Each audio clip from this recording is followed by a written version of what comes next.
Hello and welcome back to the channel. We have, as promised, a video today. It's a little different than normal observing of the news and observing of what might be affecting your life in external. We're going to talk about conflicts.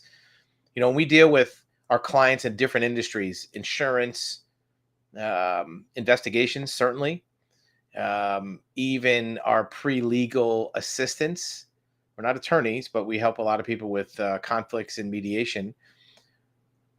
What we find is the biggest source of struggle or the core of any despair with most people has to do with conflict. It has to do with a dispute with another person, with other people, with a group. And that conflict can be nagging. It can be kind of like a chronic disease in your head, always worrying about that conflict. How are you going to get out of it? Are you going to um, are you going to lose out on something? Are you going to lose money? Are you going to have a consequence? And these conflicts can be with any number of people. A lot of times it's with a spouse. Maybe you're going through a divorce. It could be sometimes with a coworker. Maybe you have a toxic environment at work.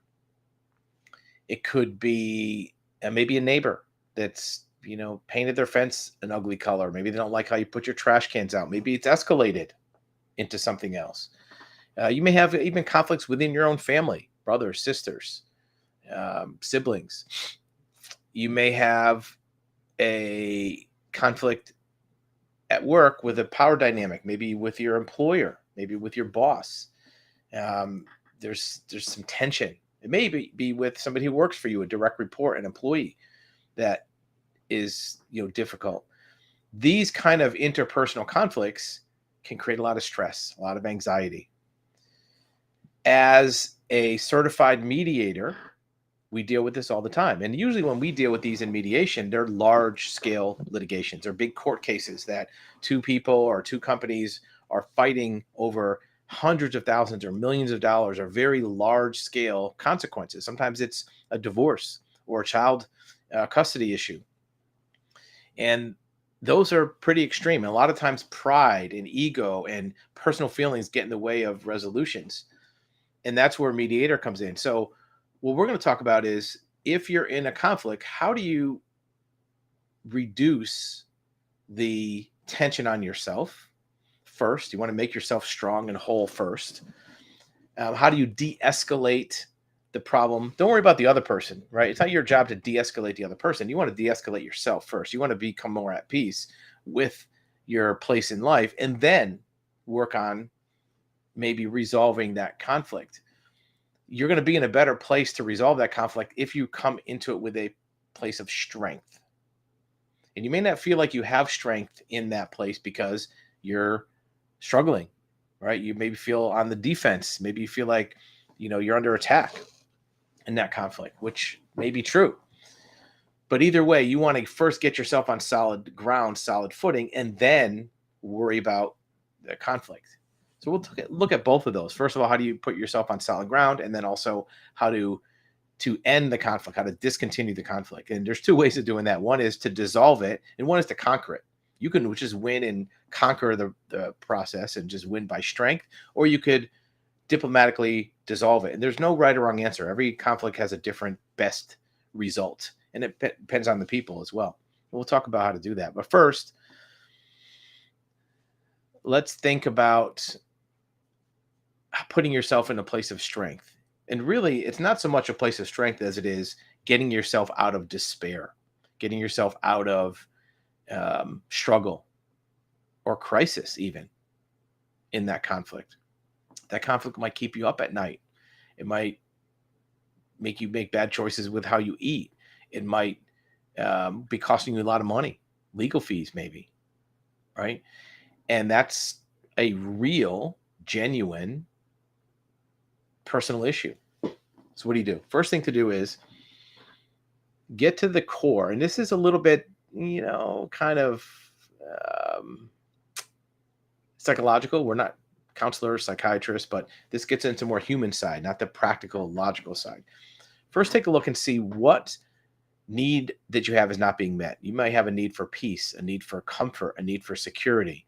And because you're in this chaotic state, that's not being met. And it gives you some feeling. The feeling could be fear, could be anger, could be sadness, it could be um, anxiety.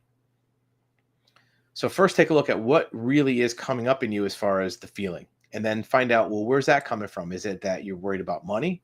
You're worried about um, the end result that you're going to lose custody of your kid, you're going to not be in a relationship, you're going to lose your job. Maybe if you have a good employee, maybe the employee will leave. Maybe you are not going to have a peaceful relationship with your spouse. Who knows? But get to the core of what it is you're really worried about. And don't worry about what other people think you should be worried about. Think of really what's affecting you, right? If society or other people think you should be worried about X, Y, or Z, but that's not really what's nagging at you, that's not really what's gnawing at you, then don't worry about that. Worry really about what it is. And don't be ashamed that if that thing is not honorable, right?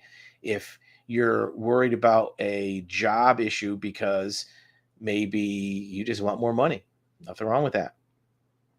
If you are worried about, maybe a conflict with a lender over your car loan, you might say, well, I just want to have a nice car. Nothing wrong with that. Don't worry about how it looks outside. This is all within you first. And then once that happens, I get it. This is easier said than done. I'm oversimplifying it. So don't feel like I'm just trying to gloss over it. I know for a fact that this is going to be hard. We just want to put you in a little bit better place so you can resolve this. Give yourself some empathy. A lot of times when you're in conflict, you're looking for other people to feel sorry for you or to say nice things to you or support you or say, yeah, you're right, or agree with you. If you look for that, you're going to be disappointed because nobody is in the same place you are. If you're feeling a struggle because of this conflict, because of this dispute, nobody else in the world is going to be in that same place to feel that struggle, to feel that dispute. So if you're looking for other people to support you, sure, you'll have friends, you'll have relatives, you'll have colleagues that will pat you on the back and kind of say it's okay and attaboy, that kind of thing. But you're never going to get as much as you want. And you're always going to feel like some people close to you aren't giving you as enough support as you think that they should. So try to put that out of your head and realize you can give yourself empathy. Say it's okay to feel this way. It's okay to feel ashamed that you're losing this job. It's okay to feel guilty of this. It's okay to feel ego that you want something that's greedy. It's okay to feel maybe maybe you covet something that you shouldn't covet, right? Be okay with that internally. Your own morals and values are your own to deal with, but just recognize that that's you. And that'll put you in a place where hopefully you get to where no matter what happens, you recognize you're going to be okay. That's going to take some time. Again, we're not psychologists. We're not going to complete that process, but do that first before you try to solve the problem, before you try to come up with solutions. Get yourself in a place where it's at least not chaotic and you're at least not panicking. And you may, want to reach out to friends or colleagues, but recognize that all of the things you need to be more comfortable, you have yourself. You can give yourself empathy. You can give yourself peace. Don't think that other people have to give that to you. If you do, you're giving away your power. You have your own power to make yourself feel good. Again, easier said than done. I don't want to make it seem like it's going to be a cakewalk. It's not. But do that part first. Now, how do you solve the problem? Well, here's the trick. Here's the inside secret, the magic trick that mediators know about that most people don't. Any conflict, no matter how intense, how severe, how big of a difference people think they are, in most cases, 80% of the dispute has already been agreed upon. People just don't know it. You in your head probably already are the same in agreement of the solution as the other person without even knowing it. Because all you're seeing are the parts that are in dispute. You're arguing over something relatively small. And many times, pride, ego, revenge, it's okay to have revenge. It's okay to feel like you want to get back at somebody. That's fine. Nobody's going to judge. Well, maybe some people will judge, but you shouldn't judge yourself. You don't want to hurt somebody or injure somebody or, do bad things to somebody, but feeling like you have spite towards another person, that's natural. But recognize that you have that, but don't let it get in the way of solving the problem, because that pain that you have of this conflict eating at you is going to exist. You're going to have that pain every single day until that conflict goes away. Whether you conquer it and beat it into the ground or you dissolve it, the pain is going to be there until you do that. It's kind of like, healing a wound. The pain's going to be there until you put a Band-Aid on it, right? So first, recognize that both parties probably are closer to a solution than you think. Not probably, certainly. We've done hundreds and hundreds, probably thousands of mediations over the years. And there's never been a case where the people really were that far apart. At least 50, 60% of the agreement was already there and the people didn't know it. And the mediator just found the solutions to the other 30 or 40%. How do you do that? The problem is both you and the other party have some feeling of spite, stubbornness. I don't want to give in, arms folded. I'm right, you're wrong. And you don't want to show weakness. You don't want to show the fact that you're willing to give in to the other person. And maybe rightly so. Maybe if you give in to the other person, they're just going to be more of a bully. They're just going to take more advantage. So maybe you don't want to show weakness. That might be totally legitimate. It might be unfounded, but there might be a good reason for it. So how do you get past that? Well, first, find something that you know or can identify that you already agree on. Maybe that the other party doesn't know that you're okay with it. Maybe, let's say it's a job thing and your boss is just adamant they're not going to give you a raise and give you a promotion and give you a better parking spot and everything else. If you start by saying to the person, what is it that are the biggest obstacles to me having this? How can I help get this? Get feedback from them. Instead of talking about yourself, ask the other person what their side of the story is. Here's the problem, though. You're going to have to sit there and listen and bite your tongue while the other person describes things that you do not believe, things that you don't agree with, things that you think and know are false facts. Have them say things that are lies. Have them say things that you just detest. If you can stomach that and just let them get it off their chest and vent, here's the secret. Half the time, once they are able to say it, they might even agree to all your demands.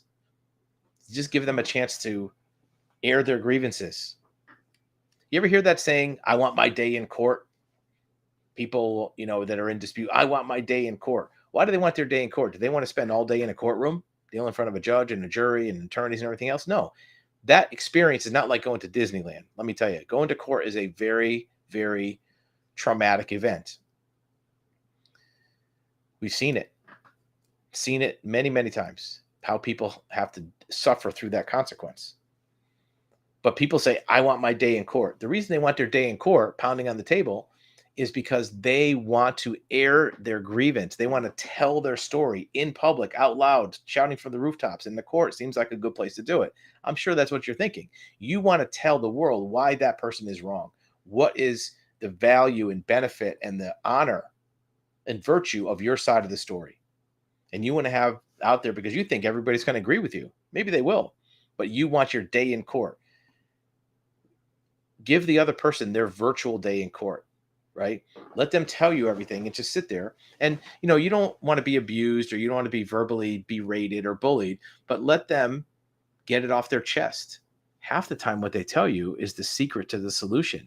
They might say, yeah, I don't want to give you a raise that much. I'm willing to give you a promotion and give you a little bit of a raise, but no way am I giving you that whole raise. Well, guess what? You're halfway there now. See what I mean?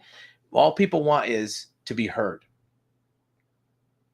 In fact, in counseling or therapy or ask any psychiatrist, in a relationship, usually a marriage or romantic relationship, the thing people complain about most is the other person doesn't listen to me. I'm not being heard. That's the story of our life. We want to be heard and listened to. Nothing wrong with that. That's valid. And we all want to be heard. I want to be heard. Fortunately, I get to be here doing monologue with my hot air, I don't have anybody in front of me that's hearing me, but this feels good to talk. And same thing for you.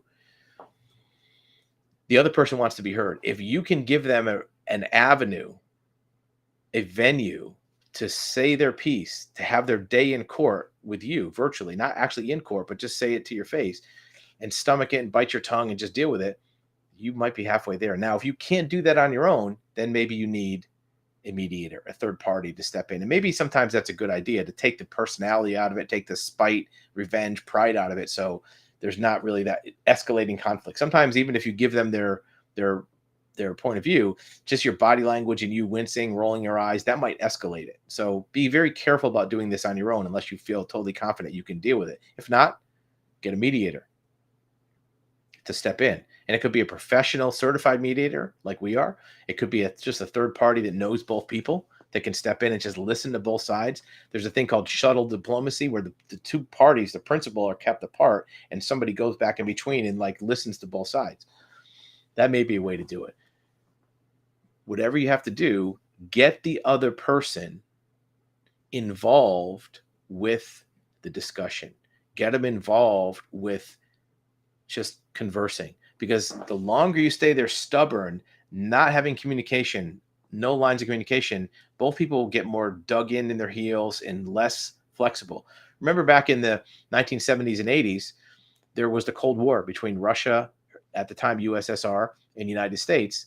And this conflict, this dispute was of the highest possible consequences. It could have been World War III, blow up the world, nuclear war.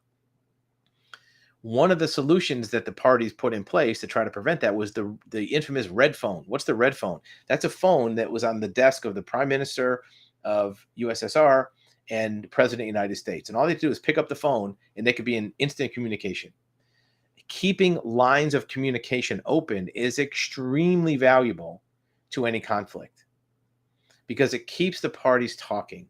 And like I said, if you have to get an intermediary like a mediator, or if you have to get a facilitator, or what's called a neutral, somebody that's not going to take sides, go ahead and do that.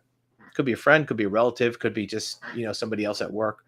If you get a professional mediator, it's not that much money. It might be worth it to spend a few $100 to get somebody just to kind of like be a neutral arbiter. Let us take the abuse. Let us hear your side of the story and parse it out to the other person. What are some strategies for coming to a common ground agreement? First of all, keep an open mind. Now, you don't have to tell the other person you have an open mind. You can keep it to yourself, but in your thoughts, keep an open mind of what you're willing to agree or not agree. Certainly, there's some things that are non-negotiable. I won't do this, or I have to do that. That's fine. But keep an open mind on other things, because many times the things you think are unacceptable to you, once they're described in detail, might not be that bad. In fact, some of the things that are perceived as negatives turned out to be a positive. So keep an open mind and just look at the bigger picture. Let that mediator kind of craft a solution. If you are an exceptional communicator and intellectual person, you can probably do this yourself with another person, especially if it's a lower level type conflict. But remember, if there's one takeaway from this video, every conflict, no matter how extreme it seems, is already 80% solved in most cases. You just can't see it because you're blinded by lack of communication. The other person's not telling you. You're blinded maybe by pride or ego, or just you're hurt, right? Or you're blinded by the pain of having to deal with this deception or this betrayal that happened that started this whole process. And if that's the case, try to give yourself empathy. Put that pain on the side for the moment. You can come back to it. You're not going to sweep it under the rug like it didn't happen. You don't want to play make-believe that you're not in pain, but set it aside temporarily so you can deal with the logic objectively and rationally with the other person, even if that other person is not acting rationally. You don't want to both be blinded by emotion. Use a metaphor. I remember when I was in high school, I was taking driver's ed at the time. And the teacher was teaching driver's ed, was saying, what do you do if somebody's driving at you and they have their high beams on? And A lot of people say, I put my high beams on too. If they're going to do it, I'm going to do it. And the teacher said, well, you might want to flash them to let them know. But if they leave their high beams on, don't put yours on too and leave them on. Why? Because now you have two people blind driving towards each other. At least if your high beams are off, the other person might be able to see. You might say, well, that's not fair. They can see, I can't. Well, at least somebody's not trying to crash, right? Same thing with a conflict and a dispute. If the other person's acting irrational and crazy and nuts, as long as they're not trying to hurt you or put you in jeopardy, take the higher ground. You stay rational. Let them speak their piece. Certainly withdraw from it if you need to. But if you escalate it up, now you're going to have two people blind fighting each other. And who knows? You might say something that can't be unsaid. You might say something the person will never be able to get over. And you might have to deal with this conflict forever. Again, this is just food for thought. I get it. I'm making it sound easier than it is. It's going to be hard, but it actually is relatively simple. Hard and simple are two different things. The simplicity of the steps to get there can be described. I described them here in about 15 minutes. The hard work to do it, it's going to take somebody to do the hard work, either you and the other party, a mediator, combination of the three. But you're a lot closer to an answer than you think. In the meantime, there's things you can do to take the pain and despair away from you using the techniques we talked about earlier. And getting to that solution as soon as you can will put this whole thing behind you. You can look at it in your rearview mirror and say, man, I feel better. Remember how bad I felt 2 months ago in the middle of this. Even though I have to do hard work to get out of it, man, it's like a load off my shoulders. Hopefully that helps. Put your comments below. Let us know what you think. We'd love to offer assistance when we can, and we'll see you on the next video.